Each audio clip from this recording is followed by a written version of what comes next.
Attamooltan oduun galgala kanaaf qabnu kunoo.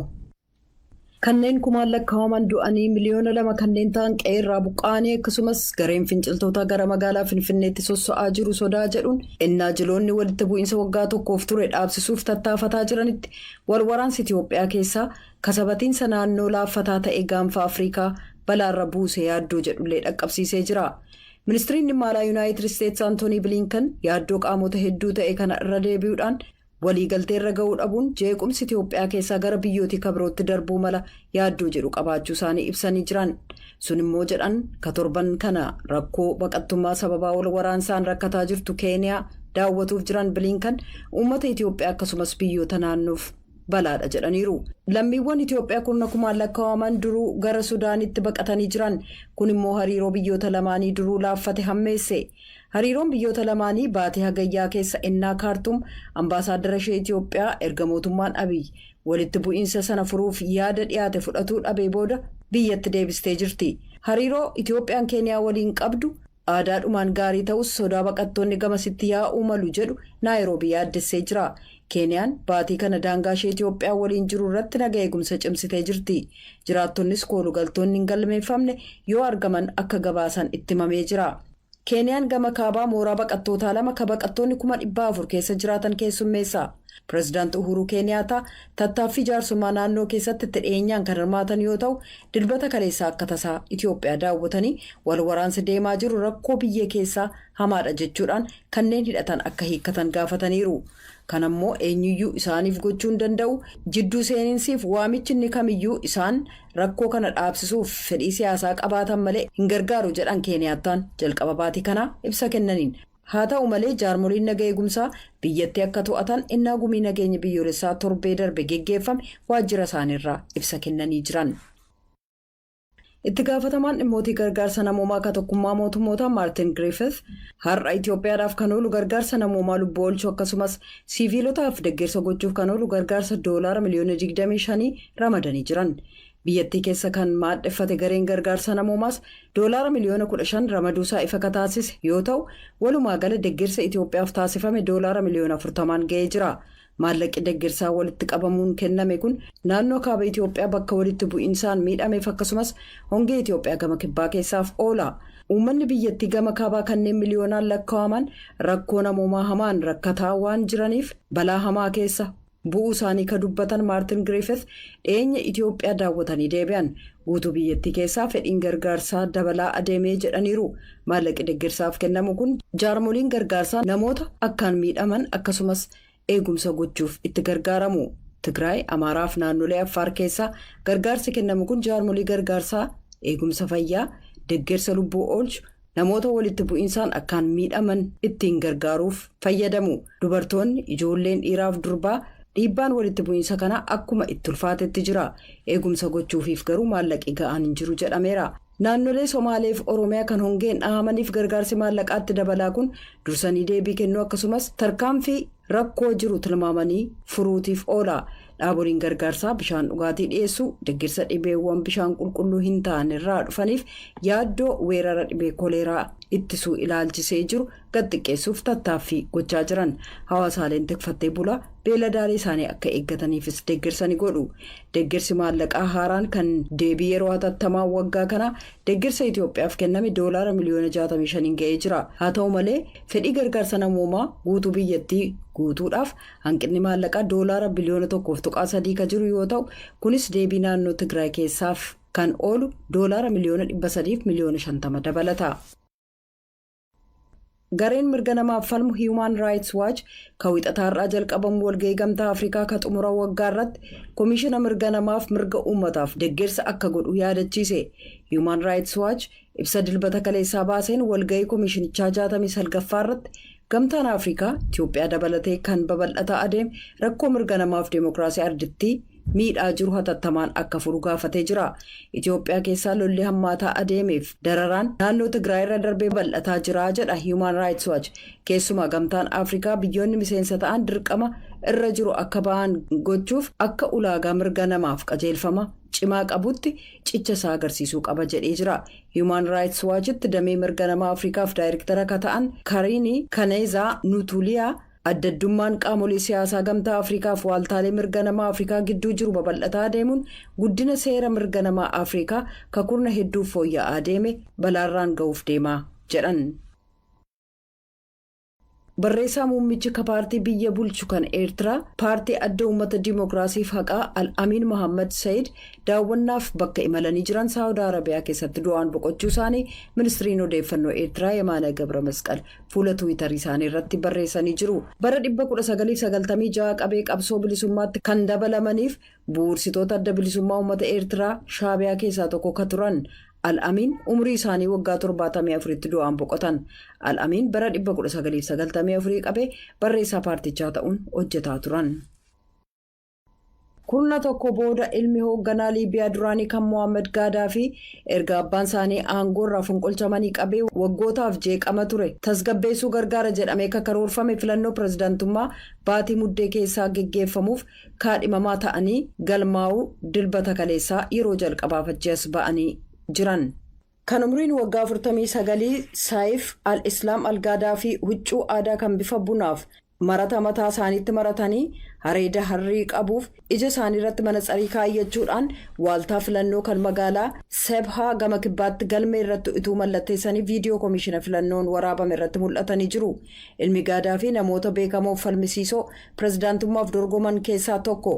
Kanneen dorgoman keessaa ajajaa waraanaa gama bahaa Khaliifaa Haftaar, Muummicha ministeeraa Abdul Hamidiif afaan yaa'ii mana maree Agwiilaa Saalee keessatti argamu. Bulchiinsi bara Gaadaafi ammayyuu lammiiwwan Liibiyaa hedduu biratti bulchiinsa hamaa ta'e kan yaadatamu yoo ta'u, Saayif Al-Islaamiif aangawoonni bulchiinsa duraanii keessa turan aangoorraa erga bu'anii yeroo dheeraa waan lakkoofsiseef deeggarsa guddaa argachuun ulfaataa itti ta'uu danda'a. Fedhii isaanii pirezidaantummaa kan walxaxaa taasisu Al-Islaam bara 2015 keessa mana murtii Tripooliin bakka hin jirretti matamanii Zintaan irraa karaa viidiyoo dhiyaatanii turan. Sanaanis manni murtichaa yakka waraanaa mormii bara 2011 lubbuu namaa galaafate dabalate murtii du'aa irratti dabarsee jira. Yoo Tripoolii keessatti mul'atanis balaan hidhamuu isaan mudachuuf jira. Mana murtii akka qoratu sadarkaa addunyaa ICCdhaanis ni barbaadamu. Kan Kwaatar keessa waadheffate caasaan oduu Aljaziiraa hoogganaan waajjira isaa kan Sudaan keessaa humnooti nageegumsaan to'annaa jala ooluu beeksiseera. Humnoonni Sudaan mana gaazexeessaa kanaa weeraruu isaanii caasaan oduu kun kaleessa Tiwiitarii irratti ibsee jira. Aljaziiraan kana irratti ibsan kennine. Aangawoonni Sudaan yaada akka kennaniif battala arguun danda'amne. Kun kan dhaga'ame humnoonni nageegumsaa hiriirtota mormii kanneen waraanaan morman bittimsuuf rasaasaaf gaazii imimmaansu fayyadamanii guyyaa tokko booda ture. Kan dhaggeeffataa jirtan raadiyoo sagalee Ameerikaa sagantaa afaan Oromooti. Gaazexeessaan lammii Ameerikaa Daanii Fenster erga bulchiinsi waraanaa hidhaa waggaa 11 itti muree booda mana hidhaa Maayinaamaar keessaa gadhiisamee jira.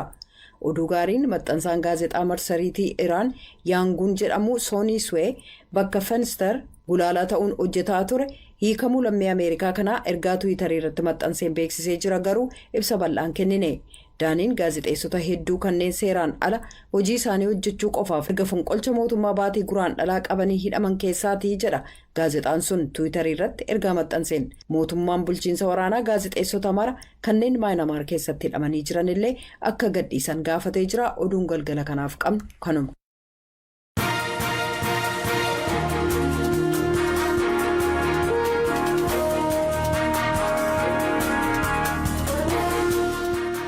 Kan hordofaa jirtan sagalee Ameerikaa sagantaa afaan Oromooti. Oduudhaa fi tuujubeen galateeffadha. Amma immoo gara gabaasaalee keenya itti aananuutti ceena nu wajjiniin tura.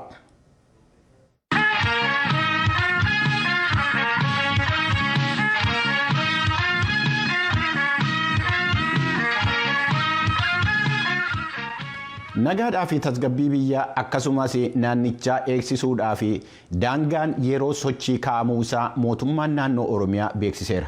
Hoogganaan biiroo dhimmoota koominikeeshinii naannoo Oromiyaa obbo Haayiluu Addunyaa akka sagalee Ameerikaatti himanitti konkolaatonni hanga galgala keessaa sa'aatii 2tti namni immoo amma sa'aatii 3tti qofa socho'uu danda'a.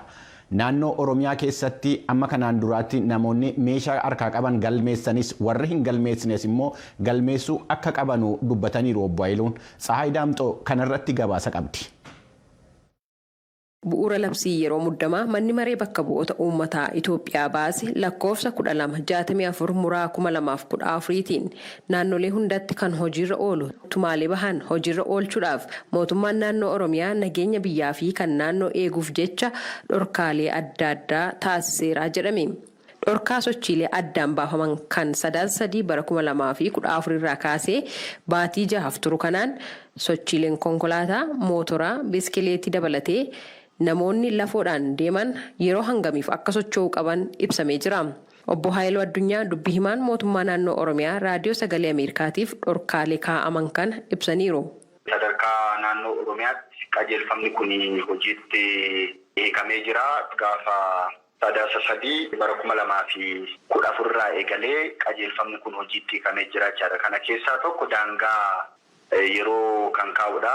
Naannoo keenya keessa namni kamuu galgala sa'aatii 3 irraa hanga barii sa'aatii 11 fi walakkaatti sochii taasisuun dhorkaadha jechaadha kana gidduu. Sochiin konkolaataa motorootaa fi kanneen kaan wal qabatee jiru immoo galgala sa'aatii 2 hanga barii sa'aatii 11 walakkaatti sochii taasisuun dhorkaadha jechaadha. Dhorkaaleen yeroon daangeffaman kunneen humnoota nageenyaa mootummaa kan hin dabalanne yoo ta'u, gama sochii konkolaataanis ambulaansii tajaajila fayyaa fi kan balaa ibiddaa hin dabalatu jedhan Obbo Haayiluun. Garuu ambulaansotaa fi namoota rifariidhaan rakkoo fayyaa, rakkoo nageenyaa qabatanii fi qaamolee nageenyaa sochii kanaa fi balaa ibiddaa wantoota akka kanaa kana kan dabalatu michuukooti. Gara dhaabbilee fayyaatti kan deemu haala addaatiin kan ambulaansiidhaan deemamaa jira kan waan ta'eef qaamoleen nageenyaa kana ilaalanii eeyyamuu danda'u jechaadha. Bakkeewwan ambulaansiin itti argamuu hin dandeenyetti namni yoo akka tasaa dhibame yoo ofiisaatti geeffachuu barbaade maatiin haala akkamiitiin kan inni gara mana yaalaatiin gaachuu danda'u haala sochiin kun dhorkaa ta'e keessatti? Inni rakkoodha jechaadha. Sadarkaa kanatti qaamni nageenyaa kana mirkaneessee dabarsuudhaaf rakkata jechaadha. Waan sochiiwwan kana wal qabatanii ta'an riifariin ta'u taanaan qaamoleen namoonni akkasii fakkaatanii darbuu danda'u waan ta'eef namni kun xiqqoo rakkatu jechaadha. Qaamoleen nageenyaa kana adda baasuudhaaf eessaa dhufa eessa deemaa kan jedhu kana qaamni kana dhugaadha kun jedhee dhugeessu hin jiru taanaan xiqqoo rakkatu jechaadha adda baasu. Kun rakkoo nageenya waliigalaati kun amma kun tasa ta'uu danda'a malee rakkoo nageenya biyyi kun keessa jirtu hin caalu. Garuu haala kam keessattuu namni dhorkaalee labsii yeroo muddamaatiin kaa'aman darbee argame bu'uura seera labsii yeroo muddamaatiin kan itti gaafatamu ta'aa jedhan hoggansi kun. Sakatta'insaa fi meeshaalee waraanaa waliin wal qabatee Obbo Haayiluun akka ibsanitti namni kamiyyuu meeshaa waraanaa dhuunfaadhaan qabatee kan jiru kan kanaan dura galmaa'es ta'e hin galmoofne galmeessuun dirqamaa jechuun hubachiisaniiru. Meeshaa waraanaa galmeessuun dirqamoota buufaman keessaa tokkodha jechaadha. Namni beekamuu sochii innaa taasisan immoo sakatta'insi eeyyamamaa ta'uun sakatta'insi akka dirqamaatti kan taa'e waan ta'eef labsii bahe sana hojiirra oolchuudhaaf qajeelfama baheedha ta'uusaati. Namni naannoo Oromiyaa keessa jiraatuu fi socho'u kamiyyuu waraqaa eenyummeessaa kan isa ibsu kan haaromee fi seera qabeessa ta'e waraqaa eenyummaa kan mana hojii, paaspoortii, heeyyama konkolaachisaa fi waraqaa eenyummaa kan gandaa keessaa tokkosaa harkatti qabatee socho'uun dirqamaa jedhame. Hawaasni naannoo isaa si'aayinaan eeguu qabaa kan jedhan Obbo Haayiluun sochiilee shakkisiisoo ta'an wayita argu eeruu qaamolee nageenyaatiif kennuu qaba jechuunis ibsaniiru. Dhiyeenya kana manni maree bakka bu'oota uummataa Itoophiyaa haala nageenyaa biyyatti bu'uureffachuudhaan akka guutuu biyyattiitti ji'oota 6 kan turu labsii yeroo muddamaa labsuun isaa ni yaadatama. Gabaasa sagalee Ameerikaatiif Tsahaay Daamxoo Finfinneerra.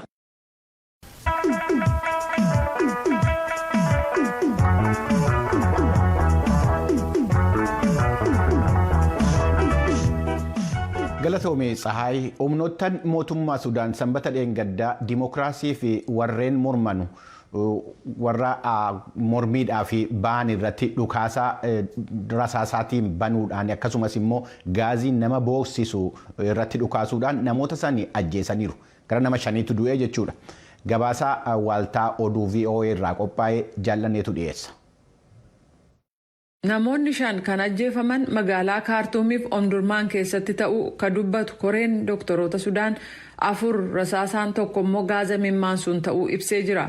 Kanneen biroo hedduun kan madaa'an akka jiran isaan keessaas rasaasaan kan rukutaman akka jiran gareen doktoroota biyyattii ibsee jira. hirmaattota hiriiraa keessaa tokko ka ta'an Khalid Jumaa akka jedhanitti. برهان احتل الثورة انقلب على الشق المدني وهو اسم امبارح في القنوات العالمية بيقولوا ما بيضربوا الحاجة السلمية. Hoogganaan fonqolcha mootummaa gaggeeffamee ka turan Jeneraal Abdul Fattah Burhaan warraaqsa biyyattii aangoo irraa darbanii siviilotas cinatti dhiisan. Kaleessa duuban addunyaan dhiyeessan hundaarratti kanneen karaa nagaan hiriiranii mormii dhageessisan dura hin dhaabbannu jechaa turan. Kan jarreen kana rukute ka biraa hin jiru. Uummanni daandileerra hiriiruusaaf gaaza imimmaan sun nu miidhan. Dhagaa ka darbate hin jiru. Namni waan isaan gaafates hin qabu. Ituu daandileerra deemaa jiranii gaaza imimmaan sun miidhan malee jedheera. Qondaalli olaanaan kan waraana biyyattii Jeneraal Abdul Fattah Burhaan hoogganaa qaama ce'umsaa ka biyyattii bulchuu gochuun ega of muudanii guyyaa lama booda mormiin sanbata darbee kun gaggeeffame. warra hiriire keessaa Wiigdaan Abbaas. أنا بالنسبة لي ده مجلس ما شرعي وده قرار أحادي اتخذ البرهان براو ونحن كشعب ما راضين عنه لأنه الآلية بتاعت اختيار أنا في مني مري أما كن سيرك أبي سمتي كن مرتي برهان قفاسا مرتي سدا أكا أمتات نتجمدو مت سبب إنساس أكاتا إتني مسيسوتا سافلة تنبكنو قفاساس مرتي سي جرانير hiriirri miliyan% jedhamuu fi sochii deemokiraatawaa deeggaru kun onkololeessa 25 waraanni mootummaa siviilotaa ega garagalchee kaasee gaggeeffamaa jira. Mohammad Ahmed warra hiriira mormii bahe keessaa yoo ta'u akka inni jedhutti. تعرضنا لقمع كثير طول يعني تاريخنا الفات ويوم الانقلاب احنا كان نقتحم الداخليه بتاعتنا في جامعه الخرطوم الوسط. ويا fonqolchi gaggeeffamee fi seenaa keenya kan yeroo gabaabaa kana keessatti hedduu nu hacuucan kutaa ciisicha yookaan doormii keenya kan yuunivarsiitii kaartuum keessaa cabsanii seenan nu dararan nu jeeqan dargaggoonni hin dhaabnu obsaan deemaa abdiin kutannu hanga kaayyoon warraaqsa kanaa fiixaan bahuutti jedhe. Tokkummaa mootummootaa fi doktoroonni Sudaan akka jedhanitti qaamonni nageenyaa humna hammaa ba'e gargaaramuu isaaniin kan ka'e yoo xiqqaate hiriirtonni 14 ajjeefamaniiru. Erga bara 2019 mormii jabaan gaggeeffamee Omar al-Bashir aangoorraa darbee as deemsa jalqabamee ture san fonqolchi mootummaa amma gaggeeffame kun duubatti deebisaa sodaa jedhu jira. Namoonni kuma hedduun kanneen hiriira mormii keessatti hirmaatan siviilonni biyyattii to'achuu qabu gaaffii jedhu qaban.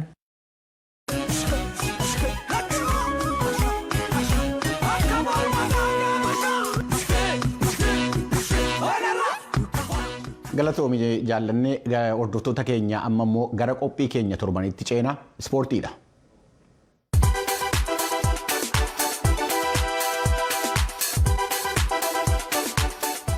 Ispoortiin irraa waa'ee fiigicha qaxxaamura biyyaa fi waa'ee kubbaa miilaa addunyaa isa bara 2022 Kaataar irratti gaggeeffamu irratti xiyyeeffata itti dhiyaadha.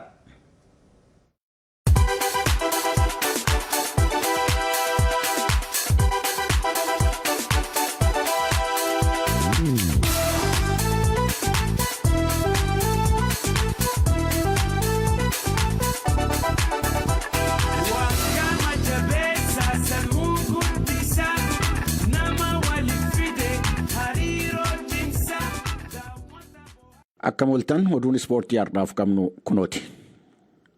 Dorgommii fiigichaa Federeeshiniin Atileetiksii addunyaa qopheessu keessaa tokko kan ta'e fiigichi qaxxaamura biyyaa yookiin kiroos kaantirii jedhamee inni beekamu marsaa 17ffaan dilbata kaleessaa biyya Ispeenii bakka Ataapu Eriikaa jedhamutti taasifamee ture. Seenaa fiigicha qaxxaamura biyyaa kana irratti kan dhiyeenyatti waliin morkataa fi moo'icha walharkaa fuudhaa turan atileetota Itoophiyaa fi Keeniyaati. Fiigicha kaleessaa irratti biyyoottan lammaniyyuu hin taaneef dhiiraanis durbaanis atileetonni lammii Eertiraa mo'ataniiru. Dorgommii dhiiraatiin atileetiin Eertiraa dargaggeessi waggaa 23 Eeroon Kifilee fiigicha meetirii 900 daqiiqaa 25 fi sekoondii 33 xumuruudhaan tokkoffaa ba'eera.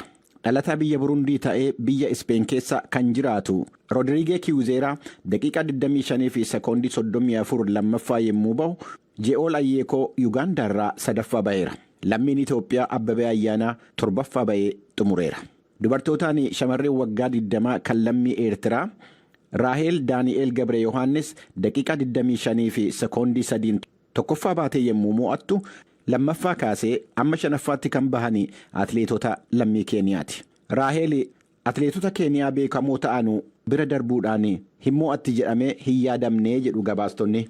Lammiileen Keeniyaa Bitiraayis Chibeetii fi Maargaaret Chiliimoo daqiiqaa 25 fi sekoondii 4 walqixa xumuranii lammaffaadhaa fi sadaffaa irratti galmaaniiru. Atileetonni lammiilee Itoophiyaa Maskaram Maammoo 7ffaa, Tigisti Geettinnet 9ffaa, Zarfee Wandimmaaganyoo 10ffaa ba'uun isaanii gabaasameera. Amma immoo gara oduu tapha kubbaa miilaatti dabarra. Tapha kubbaa miilaa addunyaa isa bara 2022 biyya Kaataar keessatti taasifamuuf gareewwan biyyootaa adda addaa hirmaatan addaan baasuudhaaf jimaata darbee jalqabee taphni taasifamaa ture. Taphoota torban kana taasifamaniin biyyoottan hirmaatan 32 keessaa biyyoottan 9 darbuu isaanii mirkaneeffataniiru. Akkuma kanaan biyyi taphicha keessummeessitu Kaataar, Jarman, Deermaark, Faransaay, Beeljeem, Ispeen, Kirooshaa fi Sarbiyaan hirmaannaa isaanii mirkaneeffataniiru. Ameerikaa kibbaa keessaa immoo Biraaziil.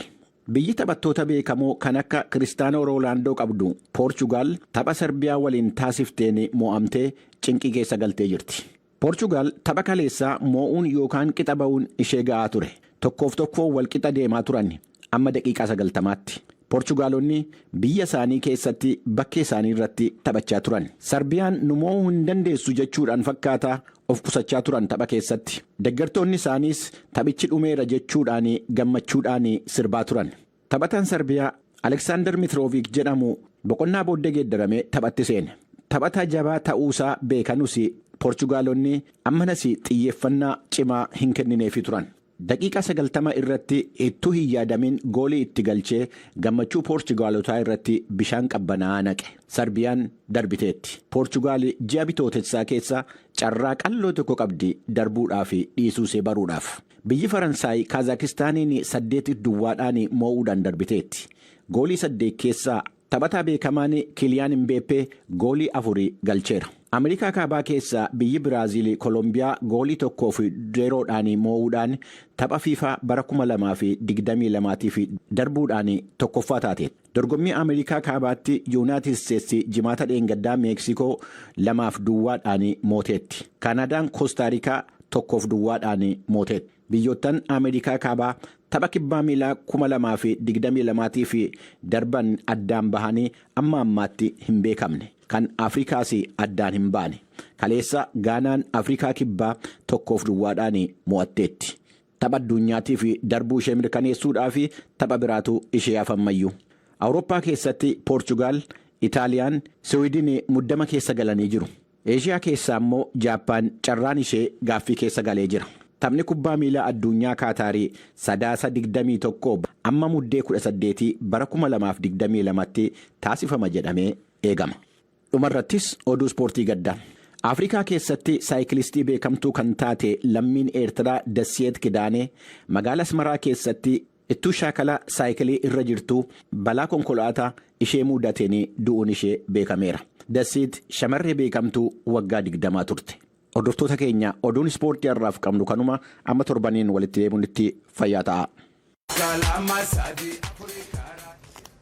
Gareewwan walabummaa pireesiitii fi falmanu Somaaliyaa keessatti hojjettoota miidiyaa irratti rakka yaawwachaa jiru irratti namoonni harka keessaa qabanu akka seeratti dhiyaatanu gaafachaa jiru.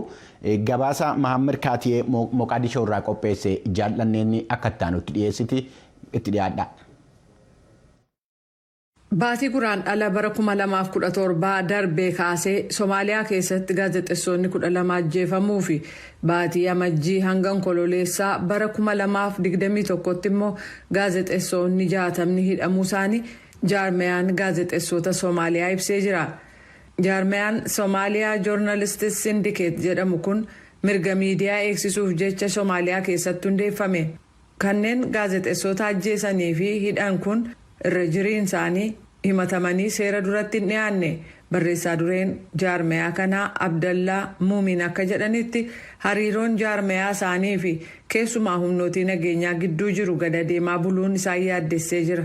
The cooperation between the state security forces and the media in general is non-existent in Somalia. The Somali federal government in September last year announced Somaaliyaa keessatti humnootii nageenyaa kan mootummaa fi miidiyaa gidduu walta'iinsi walumaa gala hin jiru. Mootummaan federaalaa kan Somaaliyaa baatii fulbaana darbe akka labseetti abbaa alangaa addaatu gaazexeessota yakki irratti raawwatameef dhaabataa jedhan. Kun garuu jecha afaanii qofa ta'ee hafe kana haala qabatamaa ta'een hojiirra oolchuuf wanni ta'e garuu hin jiru jedhan. Caasaa miidiyaa Moqdishoo keessa maadheeffate Gobjoog jedhamuuf gulaalaa akka ta'e Hanaad Guleed baatii adoolessa keessa haleellaa irratti gaggeeffamerraa lubbuun oole hojii hojjetuuf jecha ammayyuu doorsisa jala akka jiru dubbata. Koox hubaysan oo aan la aqoon cidda ay yihiin laakiin aan ku tuhmayo in xiriir ay la leeyihiin xuquuqda dabacsan ama dawladda. Hojii bahee gara manaatti galaatuu hin jiru. Magaalaa Moqdishoo keessatti hidhattoota dhaabbatoota mootummaa waliin hidhata qabaniin haleellaan narra ga'e garee miidhaa kana narraan ga'e jedhee shakku biraa ammayyuu doorsisi na dhaqqabaa jira jedheera. Waajjira pireezidaantii Somaaliyaatti daayirektara dhimmootii koominikeeshinii kan ta'an Abdulkadir Haashi dhaamsa Tiwiitarii irratti barreessaniin akka jedhanitti kanneen hojii pireesii biyyattii keessaa danqan kamiyyuu irratti mootummaan dubbachuu itti fufaa jedhan. Koreen mirga gaazexeessotaaf falmu yookaan CPJ jedhamu akka jedhetti sadarkaa addunyaatti waggoota walitti aanan 7 keessatti ajjeechaa gaazexeessotarra ga'eef seeraan itti gaafatamuun gonkumaa kan keessa hin jirre Somaaliyaa ta'uu gabaasaasaa bara 2021 keessatti hubachiisee jira.